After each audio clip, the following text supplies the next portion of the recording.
Thank you, Jessica. Can the group hear me? Okay, good. I can hear you. Okay, not taking chance with the mute button. Thanks for the introduction, Jessica and company. As Jessica indicated, I'm Jeff Maurice, the Director of Policy and Planning for Tunngavik Incorporated. With me, Tim Brown, my Assistant Director. I guess just a few comments, picking up on some of your introduction, Jessica. I think I agree with you in terms of demonstrating their global national leadership and infrastructure in the Arctic, and hopefully some of that will change in the future with the recent announcement of Mary Simon, the first Indigenous Governor General. As you know, her background is chair of Inuit Circumpolar Council. She single-handedly advocated for meaningful participation with the Arctic Council back in 1991. So she was instrumental in providing that Inuit voice, not just with the Arctic Council, but with the Inuit Circumpolar Council as well too. And I think moving forward, I think you're right. I think Inuit do need to play more of a not just a national, but a global role in terms of demonstrating to Canadians the infrastructure needs for the Arctic. With that being said, last October, Nunavut Tunngavik Incorporated drafted a Nunavut's infrastructure gap analysis report. A lot of work went into this. As you're familiar with, Jessica, we had an advisory committee of experts helping us define what some of those issues are and how Inuit can participate in the infrastructure role moving forward. So with that, Timothy has a presentation. Tim Brown. Thanks, Jeff. It's not much of a presentation, but it's an important one. So as Jeff said, we launched our Nunavut's infrastructure gap report in October of 2020. If you want to go to the next slide. And just quickly, NTI represents 33,000 Inuit and their rights in Nunavut. And we published the first comprehensive analysis of the infrastructure gap in Nunavut. And this is kind of a historical thing because my background was a long career with the government of Nunavut. And even with there hasn't been a place that has put the full picture of the sort of the depth of the gap in between Nunavut and Canada. And either and no real conversation about sort of the implications of what those gaps are. So the report that we worked with our consultant, Springboard Policy, and Drew Fagan, broke down the gap into three major infrastructure categories, and within those, we're looking across 18 priority areas to measure the gap. And of course, it wasn't an exercise in discovering in discovery. It was more an exercise in cataloging.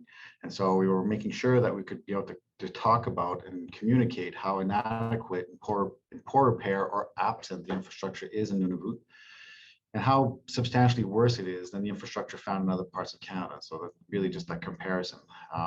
We did look a little bit in terms of a cross comparison with Greenland, and looked a little bit in terms of focusing on a couple of communities to be able to show, to be able to ground truth the report. No surprise that the conclusion that was that, you know, we need urgent, large and long-term federal and private investment to close this gap. And we need this gap closed if you really want to strengthen the foundation set for Canada's newest, youngest and fastest growing territory. Not just to survive, but to thrive. And I think that's a key point. The aspiration for Inuit, and this was in the message from the president, is that the expectation is that Inuit deserve and should have the same level of infrastructure quality and breadth that all other Canadians enjoy. Next slide. Like I said, we covered 18 different priority areas on the bucket around transportation and connection. We have a chapter on ports and harbors, and the gap on there. The key message coming into those into that chapter is just really the absence of marine infrastructure. The absence of the level of marine infrastructure that we need. I think every community has sea lift capacity, and they have a small craft harbor types,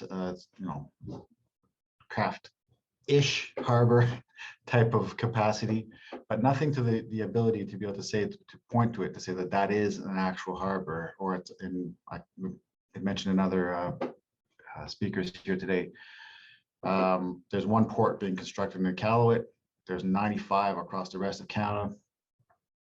Of the 1,010 small craft harbors overseen by Fisheries and Oceans Canada, Nunavut only has one in Pang.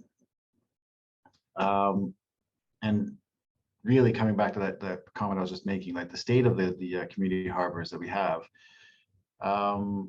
undermines the community resupply. Like, so there's a big push right now, I think, in terms of looking at improving safety and the quality of marine infrastructure around resupply, sea lift, but also just being able to support, traditional connection with fishing.